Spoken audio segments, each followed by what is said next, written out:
La Syrie bascule dans l'après-Bachar al-Assad et commence à se façonner un avenir. Le chef des rebelles a nommé un Premier ministre de transition.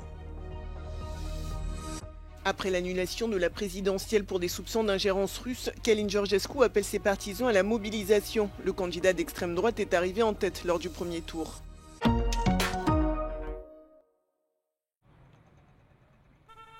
Les rues de Damas ce dimanche, rien ne bouge, la ville semble presque sans vie, c'est le calme après la tempête.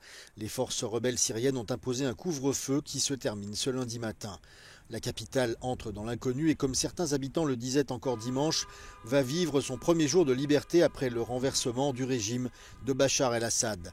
Les Syriens ont accueilli dans la joie cette nouvelle réalité qui a ramené le calme dans les rues de Damas, mis fin au combat et à 24 années d'un régime étouffant et violent qui, selon des estimations, a fait plus de 500 000 morts depuis 2011. Ils espèrent que cette paix nouvellement trouvée pourra durer et le chef de la coalition rebelle qui a chassé le clan Assad se fait l'écho du même sentiment avec un premier objectif affiché, celui de contrôler les armes nombreuses qui circulent dans le pays.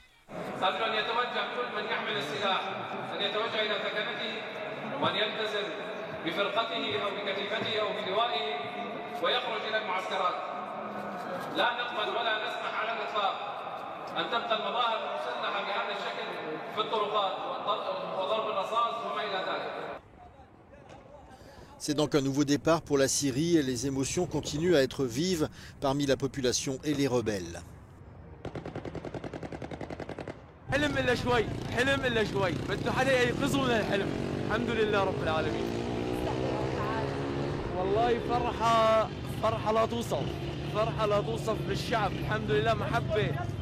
محبة بتقول ناطريننا من زمان يعني الحمد لله الشعب حتى نحررهم من رجس هالنظام هذا الحمد لله. En signe d'apaisement, Abou Mohamed al-Joulani, le chef du groupe militant Hayat Tahrir al-Sham, a confié à Mohamed Ghazi al-Jalali le soin de superviser le gouvernement de transition. Ce dernier, qui était Premier ministre sous Bachar al-Assad depuis septembre dernier, sera chargé de veiller à ce que les institutions de l'État et les services sociaux fonctionnent de manière ininterrompue jusqu'à ce qu'une solution politique pérenne soit trouvée.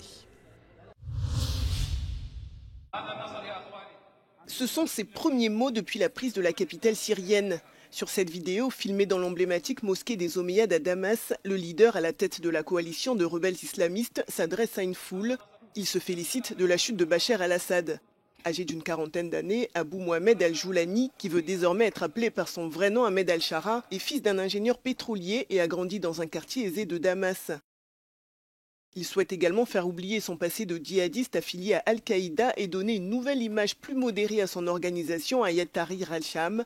Le mouvement islamiste ultra-conservateur est placé sur la liste des organisations terroristes de plusieurs pays comme la Turquie ou les États-Unis. Dans une interview donnée il y a quelques années, Abou Mohamed al-Joulani affirme s'être radicalisé dans son adolescence. En 2017, l'ambassade américaine en Syrie annonce que sa tête est mise à prix pour 10 millions de dollars.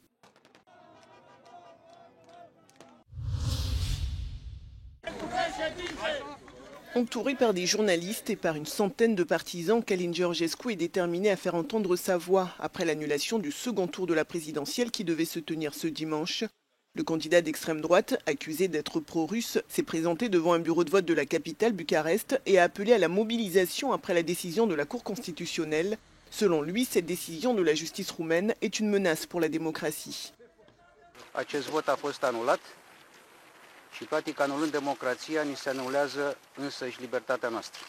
La justice a annulé le scrutin à la dernière minute vendredi dans ce pays membre de l'OTAN et voisin de l'Ukraine. Une décision inédite après des soupçons d'ingérence russe qui auraient bénéficié aux candidats d'extrême droite. Les autorités accusent également le réseau social TikTok, sur lequel Khalil Georgescu a concentré sa campagne, de l'avoir favorisé.